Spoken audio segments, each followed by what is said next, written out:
ఛత్రపతికి ఆఖ్యాతి తెచ్చిన రామదాసు అతడెవ్వరు? రాష్ట్రపతిగా భారత్ను ఏలిన రాధాకృష్ణన్ ఎవ్వరు?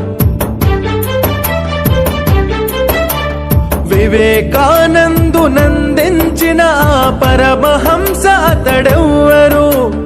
గురువులేనిదే జగము లేదనే నిజము తెలియునది ఎన్నడు? నిజము తెలియునది ఎన్నడు? గురువే దీపం, గురువే ధైర్యం, గురువే ధర్మం.